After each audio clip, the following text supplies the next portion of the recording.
Hi అండి అందరికీ. ఎలా ఉన్నారు అందరూ? Welcome back to our channel. ఈరోజు మన స్టోరీ ఆ గగనమే ఈ ధరణి పార్ట్ 16. మండపం అంతా వెలుగులతో మెరిసిపోతుంది. పూల సువాసన, మంత్రాల నాదం, కెమెరాల ఫ్లాష్లు. బయటకు చూస్తే ఇది ఒక పరిపూర్ణ పెళ్ళి. లోపల మాత్రం ఇద్దరి మనసులో చీలిపోతున్నాయి. గగన్ వరుడి వేషంలో కూర్చున్నాడు. అతని కళ్ళు ఖాళీగా ఉన్నాయి. ఎదుట పూజారి మంత్రాలు చదువుతున్నాడు. కానీ ఒక్క అక్షరం కూడా అతని చెవిలో పడడం లేదు. అతని చూపు ఎప్పటికప్పుడు కుడివైపు జారిపోతుంది. అక్కడ ధరణి నిలబడి ఉంది. జీలకర్ర బెల్లం పెట్టండి అన్న పూజారి మాటలకు ఆచారం ప్రకారం గగన్ మిథున ఒకరికి ఒకరు జీలకర్ర బెల్లం పెట్టారు. కెమెరాలు ఆ క్షణాన్ని బంధిస్తూ ఫ్లాష్ లైట్లు మెరిపించాయి. ధరణి గుండె ఒక్కసారి గట్టిగా కొట్టుకుంది. ఇది నిజంగానే జరుగుతోంది.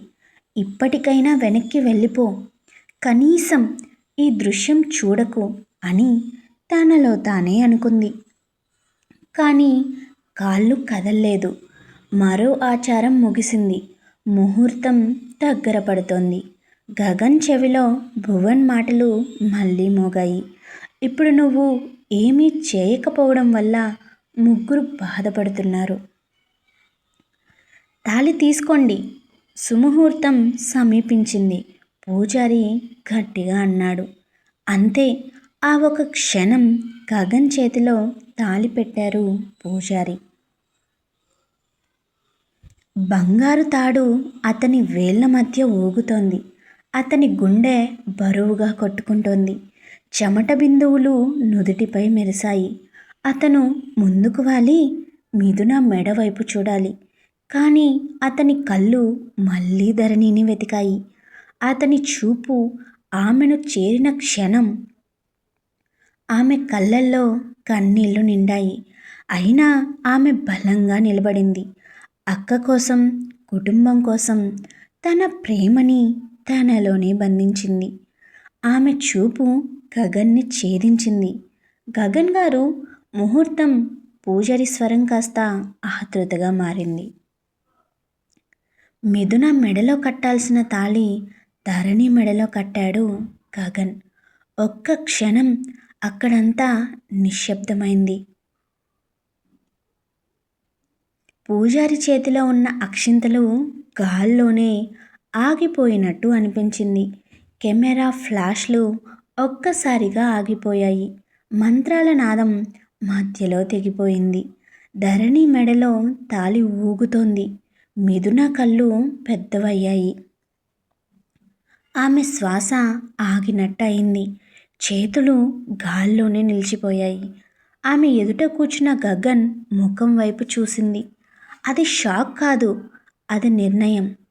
గగన్. ఆమె స్వరం విరిగిపోయింది. వేదిక మీద కల్లోలం మొదలైంది. రఘు ఒక్కసారిగా లేచి నిలబడ్డాడు. ఇది ఏమిట్రా అని గర్జించాడు. లలిత చేతులతో నోరు మూసుకుని కూర్చుంది. జయలలిత గట్టిగా గగన్ అని అరిచింది. ఆమె స్వరం కోపంతో కాదు, అవమానంతో నిండి ఉంది. భువన్ మాత్రం కళ్ళు మూసుకున్నాడు. అతనికి ముందే అర్థమైంది ఇది చెరగొచ్చని. కానీ ఇంత చివరి క్షణంలో చేస్తాడని అనుకోలేదు. ధరణి మాత్రం కదల్లేదు. తన మెడలో ఉన్న తాళిని చేతితో తాకింది. వేళ్ళు వణికాయి. ఇది నిజమా? ఆమె మనసు ప్రశ్నించింది. ఇది నేను కోరుకున్నదా, లేక ఇది మరో అవమానమా? మిథున నెమ్మదిగా లేచింది.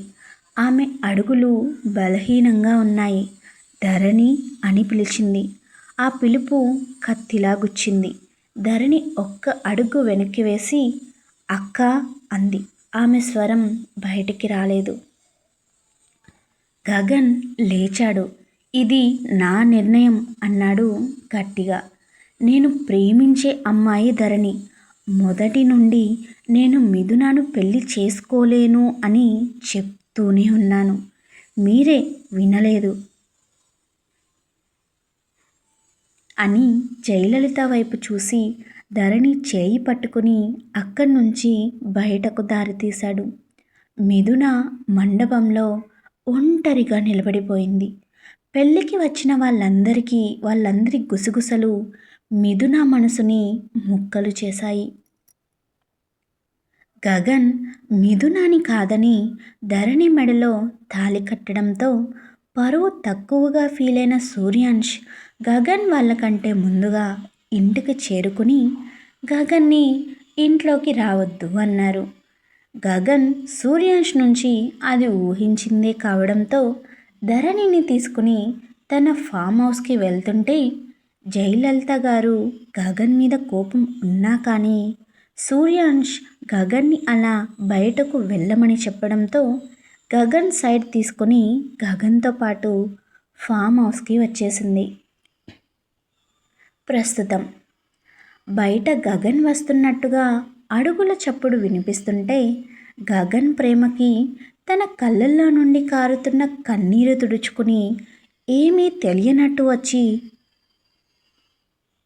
బెడ్ మీద పడుకుంది ధరణి. గగన్ లోపలికి వచ్చి ధరణి ఈరోజు బెడ్ మీద పడుకుని ఉండడంతో ఒక చిన్న స్మైల్ ఇచ్చి ఆమెకు ఒక పక్కగా పడుకున్నాడు. కొంచెం సేపటి తర్వాత గగన్ నిద్రపోయాడు అని నిర్ధారించుకున్న తర్వాత ధరణి గగన్ వైపుగా తిరిగి అతని చెంపకి చిరుముద్దిచ్చి ప్రశాంతంగా పడుకుంది. కానీ ఆమె పొరపాటు. గగన్ నిద్రపోలేదు. ఆమె ముద్దు పెట్టి పడుకున్న తర్వాత ఆమె వైపు చూసి చిన్నగా నవ్వుకుంటూ ఆమెను తన వైపు లాక్కుని దగ్గరగా హక్ చేసుకుని పడుకున్నాడు. ఇటు మిథున ఉదయం తను కాఫీ షాప్లో కలిసిన వ్యక్తి గురించే ఆలోచిస్తూ ఉంది. అతను నా చైన్ పెళ్లి మండపంలో దొరికింది అన్నాడు. అంటే అతను పెళ్ళికి వచ్చాడా? వస్తే మా రిలేటివ్ అయి ఉంటాడా? లేదా గగన్ వాళ్ళ సైడ్ రిలేటివ్ అయి ఉంటాడా? లేదంటే మీడియా తరపున? అసలు ఎవరతను? ఫేస్ కనిపించకుండా ఫేస్ మొత్తం కవర్ చేసుకున్నాడు. చూద్దాం, మళ్ళీ కలుద్దాం అన్నాడు కదా. నెక్స్ట్ టైం కలిసినప్పుడైనా తన ఫేస్ రివీల్ చేయకపోతాడా? తన వాయిస్ ఎక్కడో విన్నట్టుగా నాకు అనిపిస్తుంది. ఎక్కడ వినుంటాను అని అనుకుంటూ తన వర్క్ చేసుకుంటుంది మిథున. ఆఫీస్కి రెడీ అయ్యి బయటకు వస్తున్న గగన్ ధరణికి ఇంట్లోకి వస్తూ కనిపించాడు భువన్. అన్నయ్య అంటూ. భువన్ని చూసిన ధరణి హాయ్ భువన్ అంటూ గాల్లో హ్యాండ్ వేవ్ చేసింది. భువన్ వాళ్లకు దగ్గరగా వచ్చి గగన్ని హక్ చేసుకుని గుడ్ న్యూస్ అన్నయ్య, నేను తనని కలిశాను అన్నాడు. తననా? తనంటే ఎవరురా? నిన్న చెప్పావు తనేనా అన్నాడు గగన్. అవునన్నయ్య, కానీ అన్ఎక్స్పెక్టెడ్గా తన మీద ఎందుకో ఫీలింగ్స్ వస్తున్నాయి అని భువన్ స్మైల్ చేస్తూ అంటుంటే మరిది గారు ప్రేమలో పడ్డారన్నమాట. కొంచెం జాగ్రత్త మరిది గారు, అమ్మాయిలందరూ నాలా కామ్గా కూల్గా ఉండరు అని ధరణి అంటే, ఇది కామ్గా కూల్గా ఉంటుందంట. నా చేత 3 చెరువుల నీళ్లు తాగిస్తూ అనుకుంటూ దగ్గు రాకపోయినా వచ్చినట్టు నటిస్తూ తల తట్టుకుంటూ ఉన్న గగన్ వైపు ఓ సీరియస్ లుక్ ఇచ్చి ఎవరో అమ్మాయి అని కళ్ళు ఎగరేస్తూ అడిగింది ధరణి. ఆఫీస్కే కదా బయలుదేరారు, రండి కారులో కూర్చుని మాట్లాడుకుంటూ వెళ్దాం అన్నాడు భువన్. ఇక ముగ్గురు ఆఫీస్కి బయలుదేరారు ఒకే కారులో. కొంచెం దూరం వెళ్ళాక ఇందాకలా ఆ అమ్మాయి ఎవరు అంటే చెప్పలేదు భువన్ అంది ధరణి. ఇంకెవరు ధరణి, మీ అక్క మిథున అన్నాడు. భువన్ అలా అనడంతో ధరణి ఆశ్చర్యపడుతూ సడన్ బ్రేక్ వేసింది.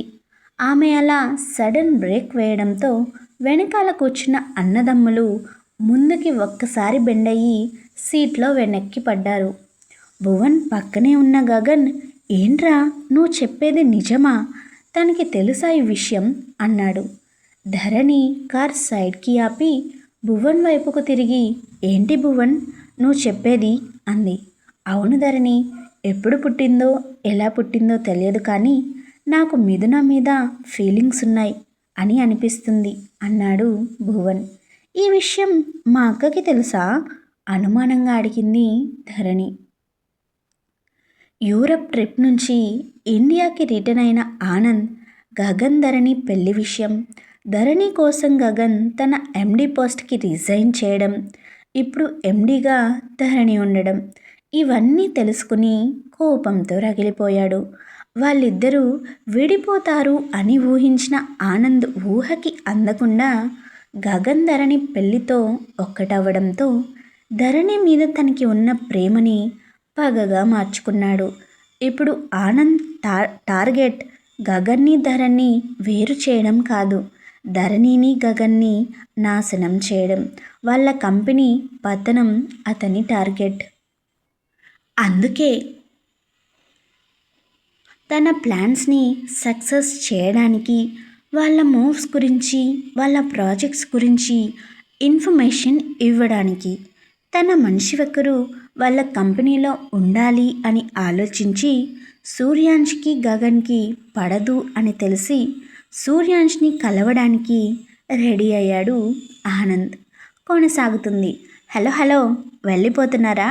ఒక్క నిమిషం ఆగండి మాస్టారు, మేడం గారు. ఒక్క సబ్స్క్రైబ్ చేసుకోవచ్చు కదా, 1Kకి దగ్గరగా ఉన్నాం.